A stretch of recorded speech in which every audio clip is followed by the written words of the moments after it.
Growing up in the US, many children remember going to and being in awe of shows at SeaWorld and other aquariums across the states. You could see a 25-foot, 12,000-pound whale perform what looked like water ballet with a human being. While many have shut down due to the barbaric conditions these places put orcas under, there are still a handful still in operation. With 4 SeaWorlds still in business, the practice of capturing and breeding orcas has been stopped, but the ones still in captivity will be there until they no longer are living. Today, we will review the history of how SeaWorld got its awful reputation in the wake of unjust deaths that happened along the way.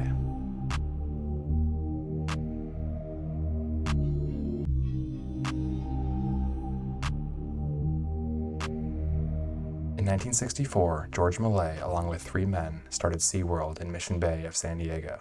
At first, the plan was to open an underwater restaurant, then morphing into an underwater zoo. The San Diego public embraced the idea fully. Starting with the restaurant, they bought a few dolphins and sea lions to keep the dining patrons entertained while they ate.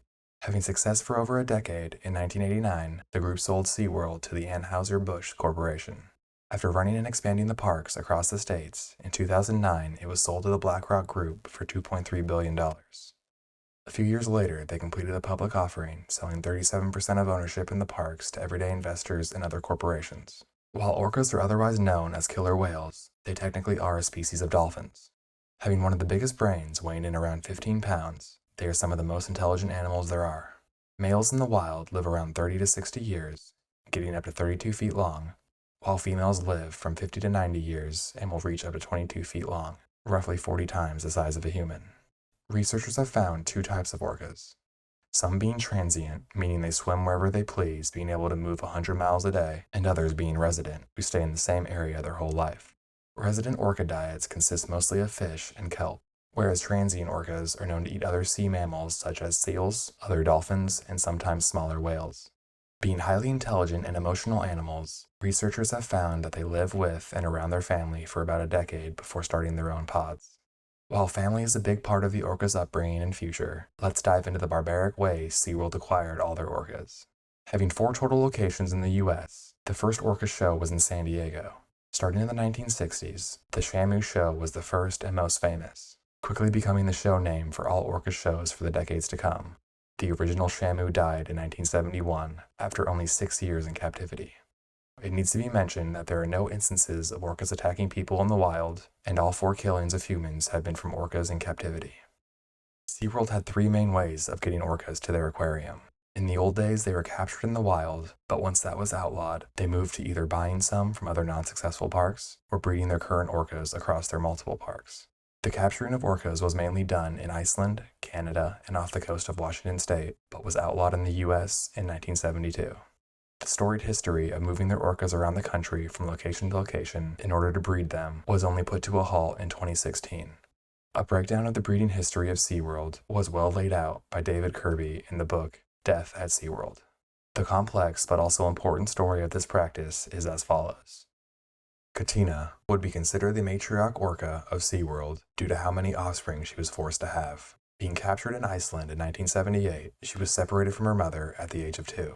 This had a dramatic impact on her psyche, as orcas usually stay by their mother's side up to 15 years into their life, with some staying there until they have a calf of their own. When separated, the mother orca calls and clicks for months in search of her lost calf. As time goes on, the calls get louder and louder as she is trying to send them further each time. Usually first to mature and give birth at the age of 15, Katina was 9 when SeaWorld made her have her first calf. In 1984, Katina was impregnated in San Diego by a much larger orca, Winston. Once she gave birth to Kalina, who was a media sensation, the calf was moved around the nation on a 2-year tour, being showcased in what was called Baby Shamu shows. Winston, her father, died only 7 months after the birth due to a heart attack at the age of 19. Being torn away from her daughter, Katina was stuck in shock. She screamed out in emotional pain for years and soon developed a slouch in her dorsal fin, this being a universal sign of stress and depression in dolphins. Soon, Kalina was forced into breeding. While in Texas at the age of 6, she was impregnated by an orca named Kotar, who was a similar orca captured off the coast of Iceland. Kotar also had a tough life. Being shipped around the country, he was often bullied and hurt by other whales due to his smaller size. This wasn't the only way these orcas injured themselves, or others. In 1987, Orlando SeaWorld bought a large moody orca from a place in Ontario, this one named Kanduke. He was a big, old, aggressive orca caught off the coast of British Columbia. Growing up eating and hunting for meat, he was a transient orca, which, as discussed earlier, is much different than the other resident orcas SeaWorld exclusively had owned. Trainers were not allowed in the water with Kanduk because he was more dangerous and aggressive than others. Also showing signs of distress, Kanduk was known to ram his head into the tank walls until he began to bleed. In the year that followed, Kanduk and Kotar would constantly fight. SeaWorld was forced to ship Kotar to San Antonio, where he was forced to mate with Katina. Giving birth to Keat, Katina was sent back to Orlando to mate with Kanduk. Impregnated again less than 1 year after giving birth to Keat, this was very bad for her health, as the normal gestation period for orcas is over 17 months in the wild, usually waiting 5 years between calves. It's very safe to say SeaWorld had little care for their orcas' mental and physical health. By the mid-1990s, SeaWorld was having a hard time keeping up with demand for their shows. It was harder to capture orcas in the wild, as Canada, Iceland, and Washington State outlawed the capturing of whales, so they were forced to breed in captivity or just buy whales from other parks. There were not that many options left, as Kanduk soon died. SeaWorld, having the problem on their hands, needed another male to keep the breeding program alive. They had only 2 options. The first was a male named Kiko from another park in Mexico City. Kiko was actually the orca that was in the hit movie Free Willy. However, he was severely depressed. He had a bent dorsal fin and was covered in lesions. Being held in a rundown tank, it wasn't even filled with salt water, but with fresh water. They did want to use him for breeding, but after the movie came out, there was an influx of calls for him to be set free back into the wild. So SeaWorld decided they wanted to nurse him back to health and do exactly that. Building a state-of-the-art facility in Oregon, the facility was built to simulate the ocean, and they started to release fish into the tank to hopefully teach Kiko how to properly hunt. When they thought he was ready, they shipped him back to Iceland, all on the dime of the US Army, and set him in a bay a couple acres large surrounded by nets to slowly and correctly free him. Hunting for his own food and seeing other orcas on the other side of the net, after some time, a team of scientists decided it was time to set him free. Quickly, it was clear Kiko wasn't able to socialize with the other orcas properly. He followed a pod all the way from Iceland to Norway, but once they got there, it was obvious the other orcas were not fans of his. Being so comfortable around humans, he would constantly swim to shore looking for free food and was not fitting into life in the wild. Scientists routinely checked in on him through the tracking device he had, and in their estimation, he was living a very lonely existence. This lasted a few years before Kiko died of bacterial pneumonia. The only other option now for SeaWorld Orlando was an 11-year-old male from a place named Sealand of the Pacific.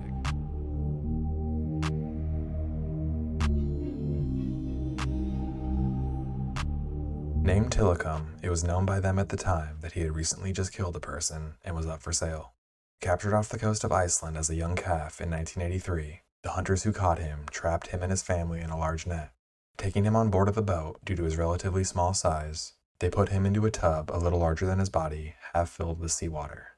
Releasing the rest of his family back into the ocean and heading for the shores of Iceland, his pod followed the boat as far as they could before they could no longer. Crying out loud trying to talk to him, it was only after miles when they gave up. Before this, Tikum had never been more than a few feet away from his mother. Being only 4 at the time, this was traumatic to him and his mom. After a year in a small tank crowded by 2 other larger orcas, Tikum was put in the back of a truck, driven to the airport, and put onto a cargo plane headed for Victoria, British Columbia.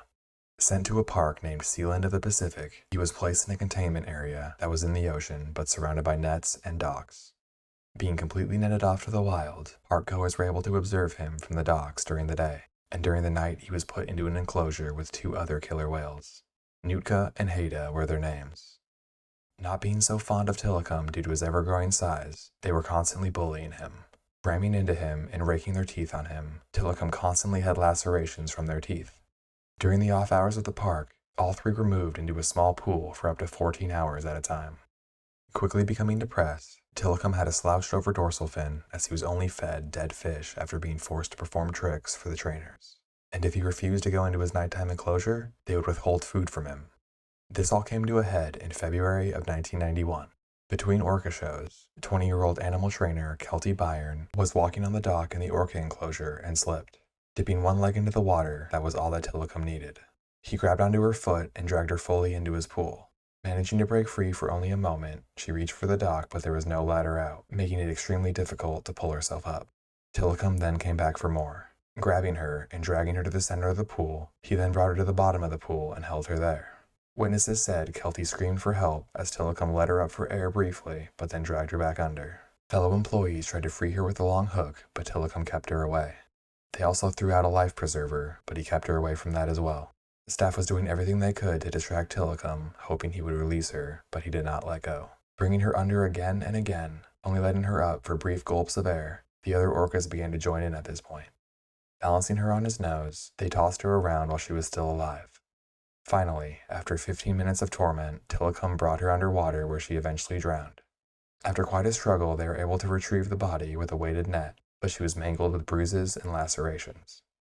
After Kelty's death, Sealand of the Pacific realized they were not equipped to house orcas, and ended up selling all 3 to SeaWorld.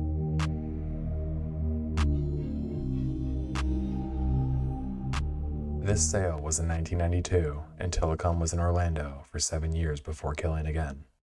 On the night of July 5th, 1999, Daniel Duke, a freewheeling backpacker, decided to jump into the tank of Tikum.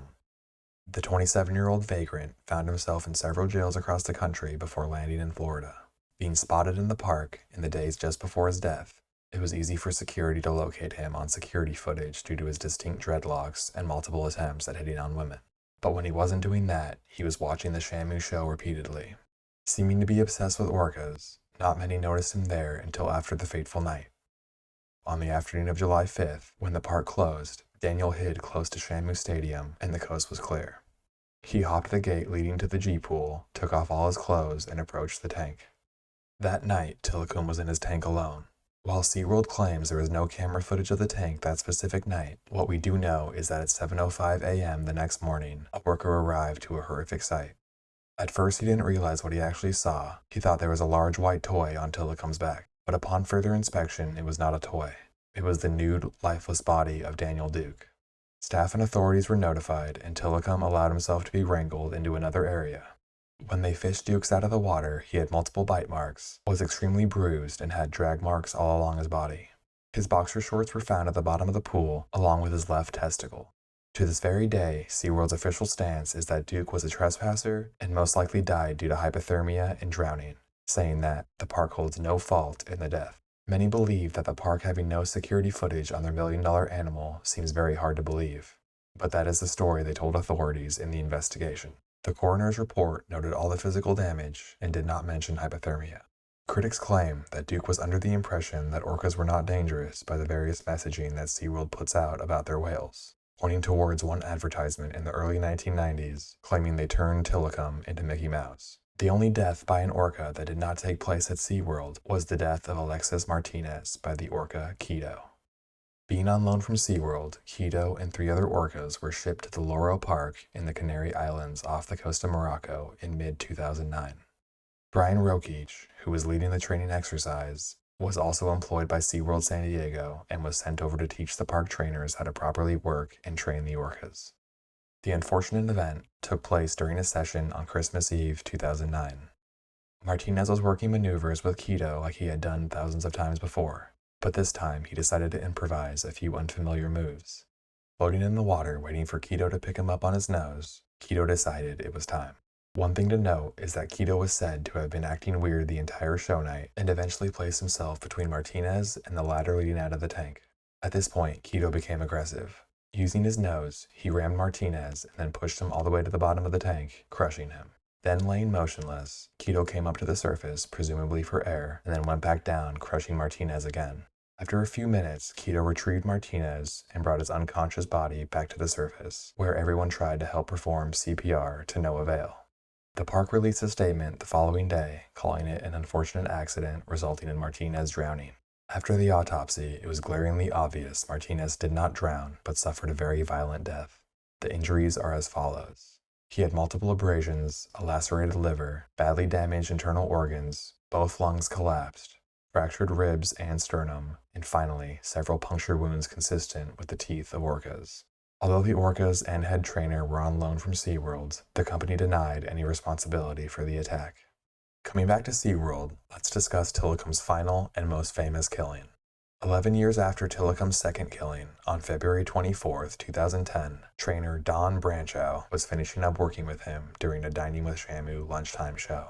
Now Don was not like most other trainers at SeaWorld. Most of them being students or just trying to find a job at a zoo or aquarium. Dawn wanted to be a Shamu performer since she was a child. Being considered the best trainer SeaWorld had, she was featured in brochures and even a billboard alongside Tikum. Finishing the show, Dawn began a relationship session with Tikum, and that is when the attack happened. As VIP onlookers watched, and depending on who you ask, Tikum grabbed her by her arm or her ponytail. Guest Suzanne Connell witnessed the attack and screamed, "He took her down! He took her down!" Below the tank, there's a giant window for guests to see the orcas from underneath the surface. Behind the viewing window were over 30 guests who were waiting for their chance to get a good photo of Tikum. When he reached the window, he had Dawn in his mouth, swam by to the bottom of the pool, and then rammed her against the ground. Briefly holding her there until she was able to break free, she frantically swam to the surface. Several guests saw her surface and tried to get to the edge, but Tikum came back for more. At this point, more than 24 SeaWorld employees tried to come to her aid, putting out a net while others slapped the water with their hands and paddles. But before she could get to safety, Tikum surged back to Dawn and scooped her up. Now circling the pool with her in his mouth, he drove her to the bottom of the pool again, and her body again drifted to the top. At this point, she was no longer moving. He then circled around and rammed her for a third time at full speed. Holding her body captive for over half an hour, eventually staff were able to lure him into a medical pool and cover him with a net. Dawn's body still in his mouth, confused and angry, he began to shake her violently. 10 more minutes passed before they finally got her body out of his mouth, and as a result of the attack, her arm was detached. The most gruesome fact was that her ponytail had been scalped from her head and was floating in the other pool. They did try to bring Dawn back to life, but the event was too violent, and she passed away there, next to the tank. Dawn was the last person Tikum would kill. In the aftermath, SeaWorld claimed that Dawn was dragged into the pool by her ponytail, and it was her fault because her ponytail seemed appealing to Tikum, even though that's how she wore her hair on most days. In the end, the park put Tikum in solitary confinement for a year in a pool not much bigger than his body. After the attack, OSHA stepped in, suing SeaWorld in defense of the trainers and Dawn, and many things changed after that. After his year-long isolation, Tikum continued to do shows for the following 6 years. However, his troubled life came to an end in January of 2017, dying from bacterial pneumonia just like many other captive orcas. In total, Tikum fathered 21 orcas, becoming SeaWorld's best stud. Sadly, 11 of them died before he did, and 7 of them are still performing to this day.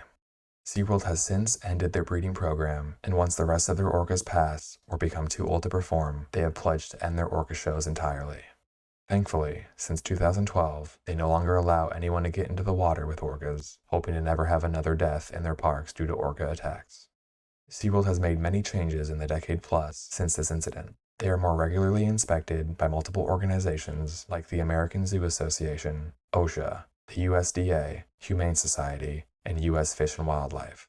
Even further than that, PETA is a shareholder, sitting in on board meetings with their own vote on matters. As far as popularity goes, SeaWorld still ranks as one of the most visited theme parks in the world. That is the story of the horrors that took place at SeaWorld. Rest in peace to Kelty Byron, David Duke, Alexis Martinez, Don Branchow, and the countless orcas SeaWorld is responsible for.